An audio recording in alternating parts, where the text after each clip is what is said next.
Hello friends, welcome to the TN bakers YouTube channel. RRB PO ப்ரிலிம்ஸில் எவ்வளோ mark எடுத்தால் நீங்கள் ப்ரிலிம்ஸ் எக்ஸாம் கிளியர் பண்ணுவீங்க? மெயின்ஸ் எக்ஸாமுக்கு படிக்கிறதுக்கு நிறைய பேர் கன்ஃபியூஸ்டாக இருப்பீங்க. ஐபிபிஎஸ் கிளர்க், எஸ்பிஐ கிளர்க்கில் நீங்கள் நிறைய பேர் எக்ஸ்பீரியன்ஸ் பண்ணியிருப்பீங்க, திடீர்னு பாஸ் ஆகிருப்பீங்க. ஸோ எக்ஸாக்டாக எவ்வளோ அட்டெம்ப்ட் அப்படிங்கிறது ஒரு மினிமம் ஆவரேஜ் ஆஸ்பிரண்ட்டால் அட்டன் பண்ண முடியும் அப்படிங்கிறத தான் இந்த வீடியோவில் பார்க்க போகிறோம். அதை பேஸ் பண்ணி கட் ஆஃபும் பார்ப்போம். அதுக்கு முன்னாடி நீங்கள் நம்ம சேனலை சப்ஸ்கிரைப் பண்ணாமல் இருந்தால் சப்ஸ்கிரைப் பண்ணிக்கோங்க. இந்த வீடியோக்கு லைக் பண்ணிவிட்டு முக்கியமாக உங்கள் ஃப்ரெண்ட்ஸுக்கு நிறைய பேருக்கு ஷேர் பண்ணுங்கள். நம்ம சேனலை பழைய மாதிரி ஆக்டிவாக வச்சுக்கோங்க. ஓகே, ஆப்டிடியூட் செக்ஷனை பொறுத்தவரை ஒரு 18 அப்படிங்கிறது அச்சீவபிளாக இருந்திருக்கு. இது வந்து நிறைய பேர் 25, 22 போட்டிருப்பாங்க. நான் என்ன சொல்கிறேன்னா, ஆவரேஜ் ஆஸ்பிரண்ட்ஸால் மினிமம் எவ்வளோ முடியும், இதை பேஸ் பண்ணி தான் கட் ஆஃப் இருக்க போகுது. ஏன்னா அந்த டைம் வேக்கன்சி அதிகம். ரீசனிங் செக்ஷனில் 22, போன வருஷம் இருந்த 156 வேக்கன்சிஸ்க்கே நம்ம வந்து பார்த்திங்கன்னா கட் ஆஃப் 40 கிட்ட தான் இருந்துச்சு.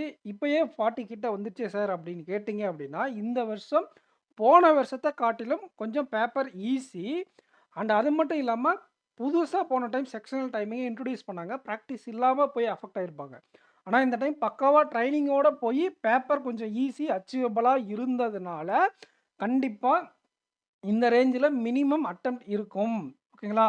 அப்போது 40 ப்ளஸ் அட்டெம்ப்ட் அப்படிங்கிறது நமக்கு டூயபிளாக இருந்திருக்கு ஆர்ஆர்பி பிஓ ப்ரிலிம்ஸில் ஓவராலாக. இதில் டிஃபிகல்ட் ஷிஃப்ட்டில் 1 or 2 மார்க் குறையும், ஈஸி ஷிஃப்ட்டில் 1 or 2 மார்க் கூடும். இந்த மினிமம் கட் ஆஃப் ரேஞ்சில் எக்ஸ்பெக்ட் பண்ணக்கூடிய மினிமம் மார்க்குக்கு. அப்போது இவ்வளோ நாள் நான் ஐபிபிஎஸ் ஆர்ஆர்பி பார்த்த வர அவங்க எப்படி கட் ஆஃப் எடுப்பாங்க அப்படிங்கிறத வச்சு நான் சொல்கிறேன். ஒரு டிஃபிகல்ட்டான ஷிஃப்டாக இருந்தால் 36 ரேஞ்சில் இருந்து நீங்கள் எக்ஸாம் கிளியர் ஆக வாய்ப்பு இருக்குது. 44 வரை, அதாவது 40 ±4 அப்படிங்கிறது தான் எக்ஸ்பெக்டட் கட் ஆஃப். இதில் வந்து நீங்கள் சர்ப்ரைஸ் ஆகிற மாதிரி 36 கட் ஆஃப் வைக்கிறதுக்கும் வாய்ப்பு இருக்குது. Depends on normalisation method. அவங்க நார்மலைசேஷனில் மார்க் குறைக்கிறாங்க அப்படின்னா 36 இருக்கும். இந்த மிட்டாக ஆவரேஜ் ஈஸி மாட்ரேட் டிஃபிகல்ட்டாக இருக்குல்ல, மாட்ரேட் ஷிஃப்ட்டை பேஸ் பண்ணி நார்மலைஸ் பண்ணால் 40 இருக்கும். ஈஸியான ஷிஃப்ட்டை பேஸ் பண்ணி அவங்க நார்மலைஸ் பண்ணால் கட் ஆஃப் 42, 44 இருக்கும். பட் ஆனால் இந்த 40 ரேஞ்சில் அட்டன் பண்ண உங்களுடைய மார்க் இன்க்ரீஸ் பண்ணி விட்ருவாங்க. ஸோ இதெல்லாம் நீங்கள் கன்சிடர் பண்ண வேண்டாம். இதெல்லாம் ஜஸ்ட் நம்பர் தான். உங்களுடைய அட்டெம்ப்ட் 36க்கு மேலே அக்யூரேட்டாக இருக்குது டிஃபிகல்ட் ஷிஃப்ட்டில் அப்படின்னா கூட நீங்கள் மெயின்ஸுக்கு படிக்க ஆரம்பிச்சிருங்க. கடைசி நேரத்தில் 8 நாள் 10 நாள் தான் இருக்கும்.